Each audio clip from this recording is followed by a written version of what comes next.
guys, welcome back to the channel. And never watched before, another Disney film, Tarzan. Came out in 1999.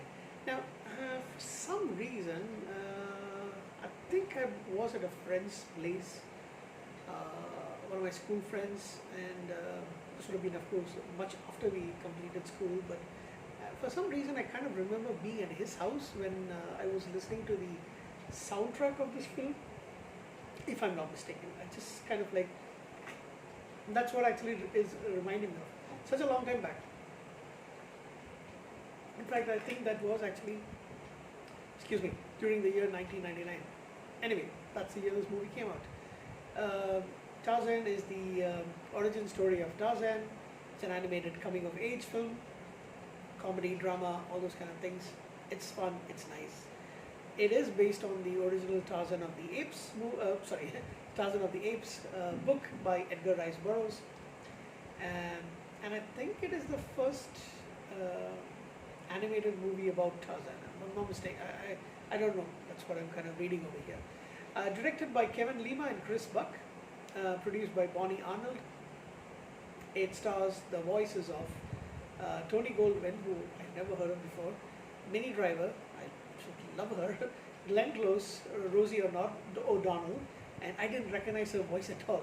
Brian Bless, Lance Hendrickson, Wayne Knight, and Nigel Hawthorne. And yeah, so it basically is about how this British couple in the 1880s, their infants are shipwrecked in the middle of Africa, towards Africa, and so not in the middle of Africa, but towards they end up in the middle part of Africa, on the coast, and then they build a treehouse, but they're killed by this leopard named Sabor, a local gorilla, a female gorilla named Kala, who lost her son to Sabor. She finds the baby, left all alone in the treehouse, and she can't bear to leave him behind. She adopts him, names him Tarzan, but her mate, Kerchak, who is the leader of their troop, completely disapproves.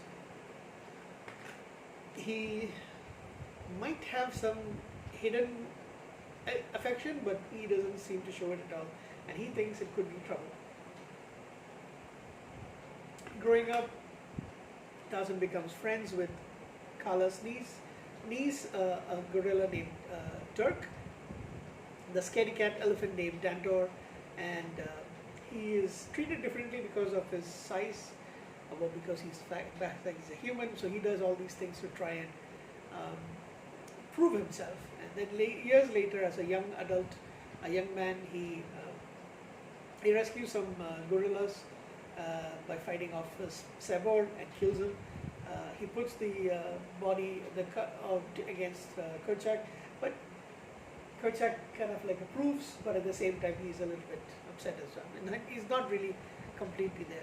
Then of course they meet Jane and her father, Professor Archimedes Q. Porter, and their escort, who is a hunter named William Cecil Clayton. They arrive on the island to study gorillas, and one thing leads to another. They meet, and basically Clayton character is the ultimate villain, and he's got his own plans and tries to steal some of the animals.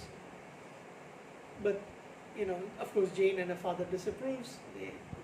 Tarzan comes to the rescue with a bunch of the animals, and that's basically the entire story. I'm not going to go down the entire thing, but yeah, this is a fun film, to be honest. I really enjoyed it. I don't know why I've never. That's the funny part. For the longest time, I wasn't really watching any Disney films. I think from maybe my late teen onwards, in fact, Disney was like just for kids and all that stuff. It isn't at all. They've got their charm. They've got a lot of good things going for it, and even a couple of films which I think adults would really enjoy, no matter what. So this one is pretty sweet. It's pretty nice. The Porters end up staying back on Africa, and they embark on their new life with Jane and Tarzan getting married. So that's it's a nice feel-good movie at the end.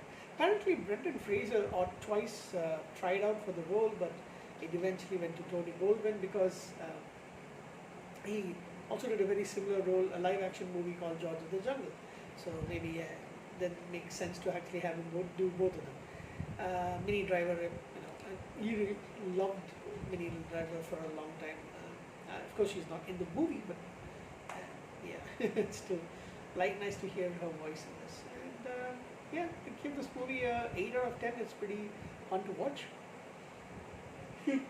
I will definitely be watching this movie multiple times from now. And oh, Fred Tatasciore. I don't know how you pronounce the name, but I'm going to say it is Tatasciore. He's in He's in an animated show in Star Trek Lower Decks, and surprised to see his name also mentioned there. So yeah, basically it. I really enjoy this, and I think you should watch it if you haven't watched it. Did the movie do well? I think that's the question. Yeah, it did. It was made on a budget of $130 million, made $448.2 million at the box office. So yeah, somewhat successful. I really do enjoy this movie. But it's one of the ones that really you don't really hear too much about them. I'm glad I finally watched this movie. Thank you guys. Have a good night.